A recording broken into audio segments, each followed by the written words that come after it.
नमस्कार। मैं हूं रविकांत। आज की चर्चा 3 राज्यों में भाजपा ने जो अपने 3 नए मुख्यमंत्री के नाम प्रस्तावित किए हैं, तीनों का शपथ भी हो गया और बहुत से लोगों के लिए यह आश्चर्य का विषय है कि 3 ऐसे नाम सामने आए जिनके बारे में कोई जानता भी नहीं था। चुनाव से पहले केंद्र से कुछ नेता, कुछ मंत्री विशेष तौर पे उन प्रांतों में भेजे गए थे विधानसभा का चुनाव लड़ने के लिए। तो बहुत से लोगों को ये अनुमान था कि उन्हीं में से कोई एक मुख्यमंत्री होगा, लेकिन ऐसा नहीं हुआ। मुख्यमंत्री के लिए नाम प्रस्तावित वो हुआ जिसकी कोई चर्चा नहीं थी, जिसके बारे में कोई कल्पना भी नहीं कर सकता था। और यही विशेषता है भाजपा की, ख़ास तौर से भाजपा के नेतृत्व की, कि वो हर चुनाव में या यदा-कदा ऐसे अवसरों पर ये नेतृत्व सबको चौंकाता है। और ये पार्टी का अनुशासन है कि ये 3 नाम सामने आए और सबने सहर्ष स्वीकार किया। और तीनों ने शपथ लेने के बाद जो काम करने का प्रारूप शुरू किया, अपने तरीके से संकेत जो दिए, उससे लगता है कि पार्टी के पद चिन्हों पर वो शानदार ढंग से चलेंगे। पूर्व में भी भाजपा ने, जैसे उत्तराखंड के सीएम पुष्कर सिंह धामी, ये नए मुख्यमंत्री बने और शानदार काम कर रहे हैं।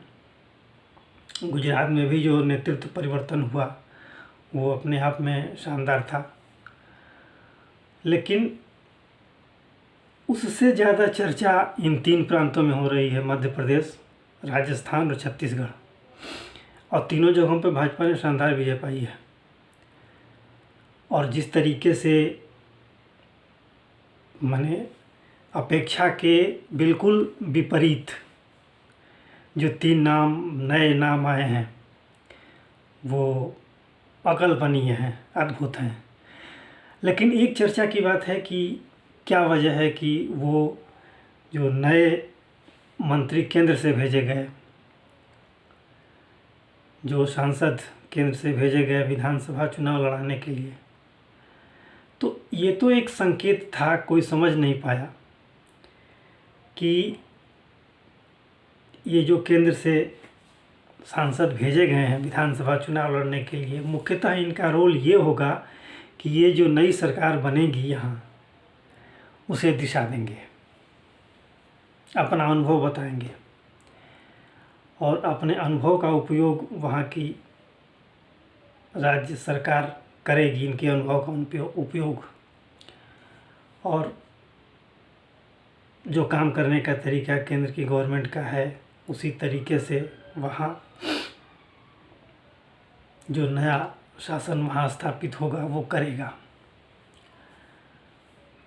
तो देखने में तो यही लगता है कि केंद्र से जो लोग विधायक के तौर पर यहाँ भेजे गए विधानसभा लड़ने के लिए, उनका रोल क्या होगा, बहुत से लोगों के अंदर ये मन में ये बातें चल रही थी।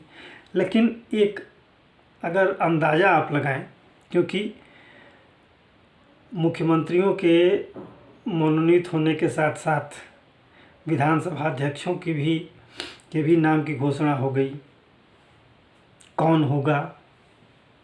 जैसे छत्तीसगढ़ में रमन सिंह को विधानसभा अध्यक्ष के रूप में उनका नाम आगे आया। यही हाल मध्य प्रदेश और राजस्थान में भी रहा। तो और जो लोग केंद्र से गए थे वो अब अभी मंत्रिमंडल का विस्तार नहीं हुआ है, उनको मंत्रालय मिलेगा कि नहीं मिलेगा, या उनको राज्य की सरकार में कुछ नई भूमिका मिलेगी, अभी इसका कुछ पता नहीं है। लेकिन अगर वो लोग केंद्र से गए हैं राज्य में, तो निश्चित रूप से उनकी भूमिका मार्गदर्शक की ही होगी, जैसा कि अनुमान है। मैं ये दावे के साथ नहीं कह सकता कि उनकी भूमिका क्या होगी, लेकिन जहाँ तक एक उम्मीद है कि उस अनुभव को ये केंद्र सरकार के सामने उनका अनुभव काम आएगा। केंद्र में जिस तरीके से काम होता है, मोदी गवर्नमेंट जिस तरीके से काम करती है, जिस तरीके से हर कार्य का कार्यान्वयन होता है, जिन बिंदुओं को आगे रख के होता है, लगभग वही पैटर्न राज्य सरकारों में भी होगा, यहाँ इन 3 राज्यों में। और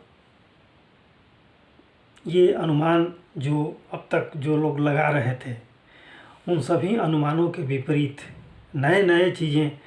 अच्छा, इसका एक बात और है, इन नए नेतृत्व को जो भाजपा ने आगे किया है राज्यों में, उसका एक बड़ा असर और पड़ेगा कि जो कार्यकर्ता हैं, बूथ लेवल के कार्यकर्ता हैं, स्थानीय स्तर के कार्यकर्ता हैं, उनमें एक नए जोश का संचार होगा।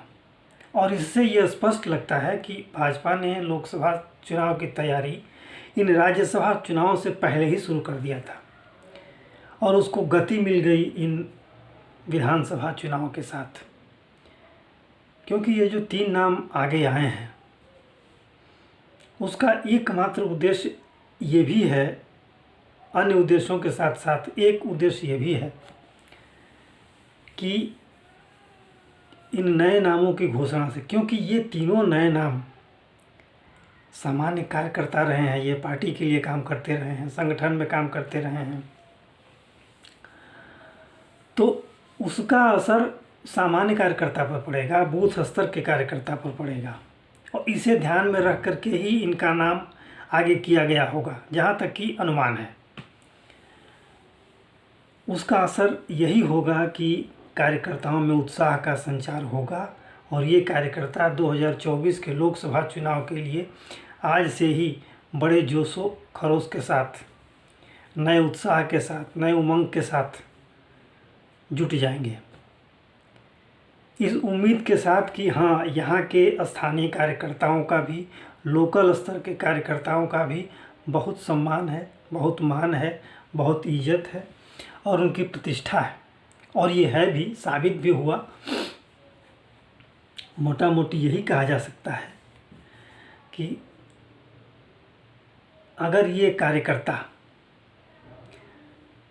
वैसे तो स्पष्ट है कि 2024 के चुनाव में, लोकसभा के चुनाव में विपक्ष की तरफ से अभी तक कोई चुनौती नहीं मिली है भाजपा को। और जब ये कार्यकर्ता अपने पूरे जोशो खरोश के साथ, नई उम्मीदों के साथ, उमंग के साथ अपने क्षेत्र में काम करेंगे, तो मतदाताओं में एक नया उत्साह पैदा होगा, मतदाताओं से तादाद में स्थापित होगा, इन कार्यकर्ताओं का एक करीबी बढ़ेगी, तो मतदाताओं में बड़ी पैठ बनेगी, जिसका फ़ायदा भाजपा को होगा। और इन्हीं उद्देश्यों को ध्यान में रख करके इन 3 नामों को भाजपा ने आगे किया है, चाहे मध्य प्रदेश हो, राजस्थान हो या छत्तीसगढ़ हो। और इसमें इन तीनों जगहों पे भाजपा ने का जो वोट शेयर है वो लगभग 50% के करीब है, 45 से 50% के बीच। तो ये आंकड़े बताते हैं कि लोकसभा चुनाव में निश्चित रूप से, क्योंकि लोकसभा चुनाव राज्यसभा चुनाव प्रदेश के चुनाव से अलग होता है, उसके मुद्दे अलग होते हैं, और उसमें प्रधानमंत्री मोदी अपने लिए खुद वोट मांगेंगे। हालांकि ये भी चुनाव जो 5 राज्यों के हुए, उसमें चेहरा मोदी का ही था, किसी मुख्यमंत्री का नाम आगे नहीं किया, कोई चेहरा नहीं दिया गया था भाजपा की ओर से, चेहरा प्रधानमंत्री मोदी ही थे। लेकिन लोकसभा चुनाव में जो एक सिर्फ मोदी के नाम पर जो वोट होता है वो मोदी का वोट तो होगा ही, और जो कार्यकर्ता जिस उत्साह से जनता के बीच जाएंगे, काम करेंगे, और जो अधिकाधिक मतदाताओं का रुझान और बढ़ेगा भाजपा की तरफ, तो निश्चित रूप से ये कहा जा सकता है कि 50% से अधिक वोट जो है वो भाजपा को मिलेगा, ऐसी उम्मीद है, खासतौर से हिंदी प्रांतों में। और दक्षिण के राज्यों में भी वोट प्रतिशत भाजपा का बहुत बढ़ेगा, ऐसी उम्मीद है, क्योंकि विधानसभा चुनाव में तेलंगाना में जो 7% के आसपास वोट था पिछले विधानसभा चुनाव में, इस बार 14 के आसपास हो गया, यानी दूना। और लोकसभा चुनाव में वैसे ही भाजपा को ज़्यादा वोट मिलते हैं, तो निश्चित रूप से वोट प्रतिशत के रूप में साउथ में भी भाजपा अच्छा करेगी। और ये चुनाव अगले भविष्य का संकेत है कि अगला जो 2024 का लोकसभा चुनाव है वो कैसा होगा, उसकी एक छवि दिखने लगी है, उसकी एक छाया परछाई दिखने लगी है। और जिस तरीके से भाजपा के सांगठनिक स्तर पर, जो स्थानीय स्तर पे जो संगठन है, उसमें जिस तरीके से जिस तरह की ऊर्जा का संचार हुआ है, वो संकेत है कि 2024 भाजपा के लिए आनंददायी होगा, फलदायी होगा। और ये 3 मुख्यमंत्री जो हैं छत्तीसगढ़, मध्य प्रदेश और राजस्थान के, वो एक नए मानदंड को स्थापित करेंगे जो आने वाले समय के लिए उदाहरण होगा। धन्यवाद।